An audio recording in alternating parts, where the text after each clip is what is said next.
మాతృదేవోభవ, పితృదేవోభవ. ఇప్పుడు మనము శనీశ్వరుని యొక్క వక్రగతి ప్రారంభం అవుతోంది. ఎప్పుడు? జూలై 27 ప్రారంభమై ఆగస్టు, సెప్టెంబరు, అక్టోబరు, నవంబరు, డిసెంబరు 9వ తారీఖు వరకు కూడా వక్రగతిలోనే సంచారం చేస్తూ ఉండాలి. అర్థమైంది కదండి. ఈయన ఇప్పుడు ప్రస్తుతం మీనరాశిలో ఉన్నారు. ఆ మీనరాశిలో ఉండి వక్రగతి ప్రారంభమయ్యి సుమారుగా 136 రోజులు, అంటే 4 నెలలు, 4 3 12, 4 నెలలు ఏమండి, 16 రోజులు. అంటే ఒక రోజు, కొన్ని నెలల్లో 31 రోజులు ఉండొచ్చు, కొన్ని నెలల్లో 30 రోజులే ఉండొచ్చు. ఏదేమైనా మనం రోజులు లెక్క పెట్టుకోవడమే బెటర్. 136 రోజులు వక్రగతిలో సంచారం చేస్తూ ఉన్నారు. ఈ వక్రగతి సంచారం వలన చాలా మంది మన యూట్యూబర్స్ అడిగారు, కొంతమంది ఈ మన జాతకం మీద ఎక్కువ దృష్టి పెట్టి చూసేటటువంటి వారు కూడా వక్రగతి వల్ల వచ్చేటటువంటి ఫలితం ఏంటి అని చెప్పేసి, చెడు ఫలితం వస్తుందా, మంచి ఫలితం వస్తుందా అని చెప్పి చాలా మంది దగ్గర నుంచి వందలాది ఫోన్లు రిసీవ్ చేసుకున్నాను. దాని గురించి ఈ యొక్క వీడియో చేయాలనిపించింది, చేస్తున్నాను. కొంచెం జాగ్రత్తగా వినండి. ఇది కేవలము యూట్యూబ్లో మా ఛానల్ అనుసరించే వాళ్ళు, అనుకరించే వాళ్ళే కాకుండా కొంతమంది జ్యోతిష్యులకు కూడా ఉపయోగపడవచ్చు అని నా అభిప్రాయం. అది ఉపయోగపడితే చాలా సంతోషం కూడా. కాబట్టి ఇది కొంచెం జాగ్రత్తగా వినవలసినటువంటి విషయం. ఇక్కడ ఈయన మొత్తం మీద 136 రోజులు సంచారం చేస్తున్నారు. నిజానికి ఎప్పటి నుంచి ప్రారంభమవుతోంది? మనం జూలై 27న వక్రగతి ప్రారంభమవుతుంది. ఆ రోజున మీకు ఇంచుమించుగా ఇంతవరకు ఎవరు చెప్పనటువంటి విషయాలు చెప్తున్నాను. అది తెలియదని కాదండి, వాళ్ళకి తెలిసి ఉండొచ్చు కాక, సమయాభావం కావచ్చు, మరి ఏదైనా కారణం కావచ్చు. వాళ్ళు చెప్పి ఉండనటువంటి విషయాన్ని మీకు నేను తెలియజేస్తున్నాను. ఆ రోజున శని భగవానుడు 20 డిగ్రీల్లో ఉన్నాడు. మీన రాశిలో 20 డిగ్రీల్లో ఉన్నాడు. అక్కడ నుంచి వక్రగతి ప్రారంభమయ్యి డిసెంబర్ 9 వరకు వక్రగతిలో ఉంటున్నారు. ఆయన వెనక్కి నడుస్తున్నారు. వక్రగతి అంటే ఏంటి? ముందుకు వెళ్ళడం కాకుండా వెనక్కి రావడం. అలా వచ్చి వచ్చి వచ్చి ఎక్కడి వరకు అంటే డిసెంబర్ 9వ తారీఖు వరకు. అక్కడికి వచ్చినప్పటికి 20 డిగ్రీల్లో ఉన్నాడని మొదట మనం చెప్పుకున్నాం కదా. ఆ 20 డిగ్రీ నుంచి 13 డిగ్రీల్లోకి వస్తున్నారు. అంటే ఇవన్నీ ముందు నడుచుకుని వెళ్ళిపోయారు ఆయన. ఈ 13 డిగ్రీ నుంచి అలా ముందుకు వెళ్ళిపోయి 20 దగ్గరకు వెళ్ళారు. ఆ వెళ్ళినటువంటి ఆయన మళ్ళీ వక్రగతి కారణంగా, అంటే నిజానికి వక్రగతి అంటూ ఉండదు, అది మనకి కనిపించే విధానం. ఎందుకంటే ఒక్కొక్క గ్రహానికి ఒక్కొక్క ఓర్బిట్ ఉంటుంది కాబట్టి, ఆ ఓర్బిట్ లో తిరిగినప్పుడు చిన్న ఓర్బిట్ ఉన్న గ్రహం త్వరగా ముందుకు వెళ్తుంది కాబట్టి ఇది వెనక్కి వెళ్ళినట్టు కనిపిస్తుంది. కానీ నిజానికి ఏ గ్రహానికి కూడా వక్రగతి అనేది రాహుకేతువులు తప్పితే దేనికి లేదు. కాబట్టి ఇక్కడ శనీశ్వరుడికి వక్రగతి లేదు, కానీ వెనక్కి వస్తున్నట్టుగా మనకు కనబడుతుంది. కాబట్టి ఫలితాల్లో కూడా మార్పులు ఉంటాయి. ఎంతవరకు ఉంటాయి ఫలితాల్లో మార్పులు అన్నట్టయితే, 13 డిగ్రీల నుంచి 20 డిగ్రీల వరకు వెళ్ళాడు కదండి. ఈ ఫలితాలన్నీ అతని అనుభవంలోకి వచ్చేసాయి. ఏ జాతకుడైతే ఉన్నాడో ఆ జాతకుడికి శని ప్రభావం వల్ల వచ్చినటువంటి ఫలితాలు మంచి కావచ్చు, చెడ్డ కావచ్చు, అనుభవంలోకి వచ్చాయి. కానీ ఇప్పుడు 20 నుంచి మళ్ళీ 13కి వెనక్కి వస్తున్నాడు కాబట్టి ఈ అనుభవించినటువంటి అనుభవాలు ఏవైతే ఉన్నాయో అవి మరలా పునరావృతం అవుతాయి. అయితే ఇక్కడ చాలా మంది, నేను యూట్యూబ్లో విన్నాను, చాలా మంది చెప్పినటువంటి విషయం ఏంటంటే, వక్రగతి ఉన్నట్టయితే వెమ్మటే ఇంకా ఆలోచించలేదు, వెనక రాశి యొక్క ఫలితాన్ని చెప్పేస్తున్నారు. అది కరెక్ట్ కాదు. కరెక్టే ఒక రకంగా. ఎలాగా? ఆయన గనక 13 కూడా కాకుండా ఇంకా వెనక్కి వచ్చి కుంభరాశిలోనికి ఆయన కుంభరాశిలోనికి మరలా ప్రవేశిస్తే రాశి మారుతుంది. అప్పుడు ఫలితాలు మారుతాయి.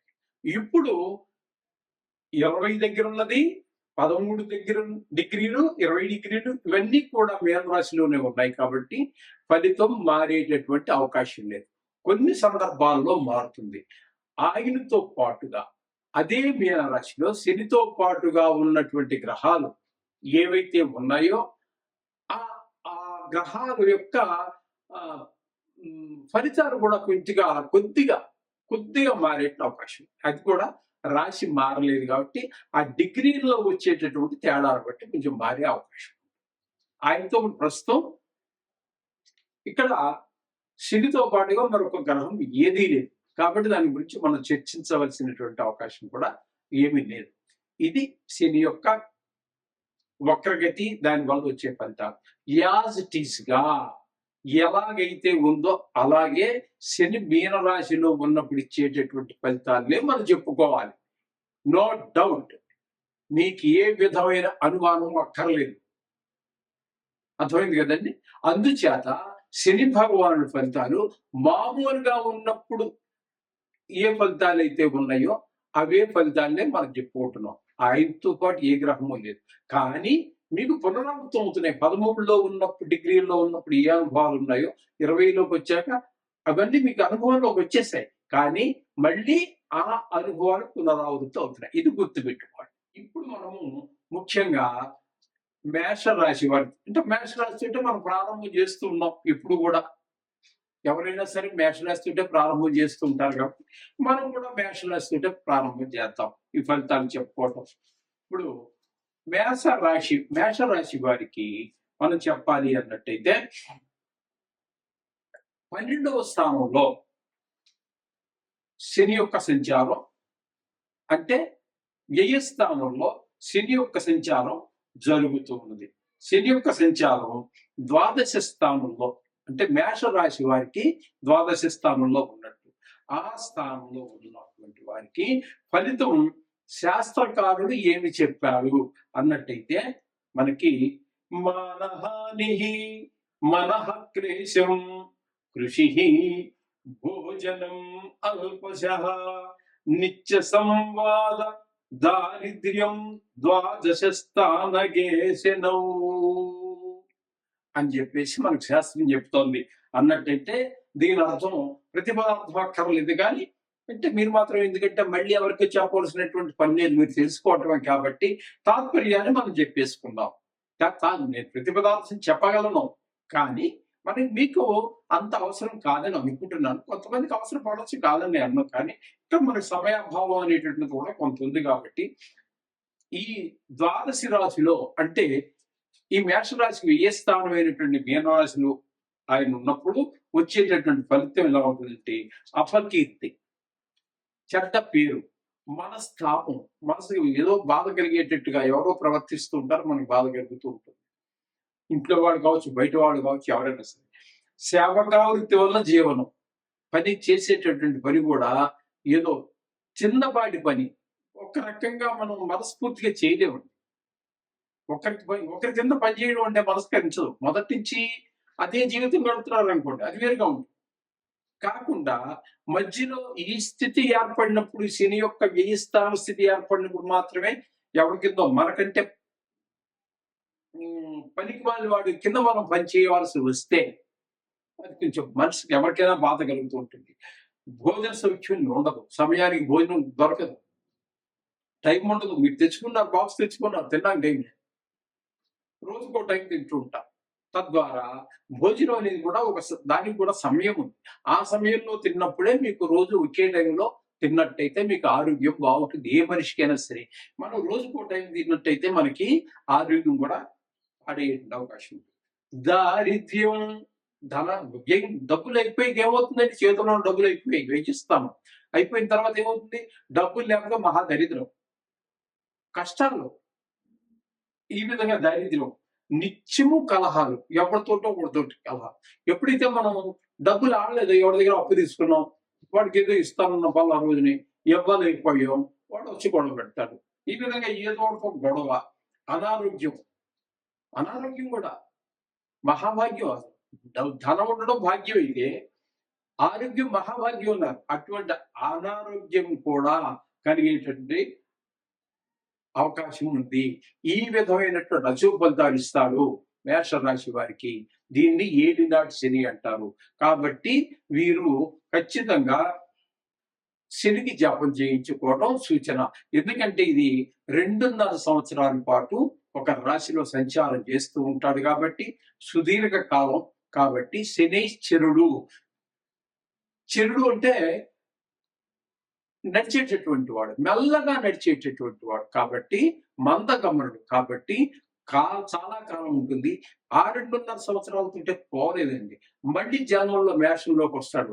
అప్పుడు 2.5 సంవత్సరాలు సమభాగంలోకి వచ్చాక శరీరం మీద దెబ్బతీస్తాడు. ఆ విధంగా ఉంటూ ఉంటుంది.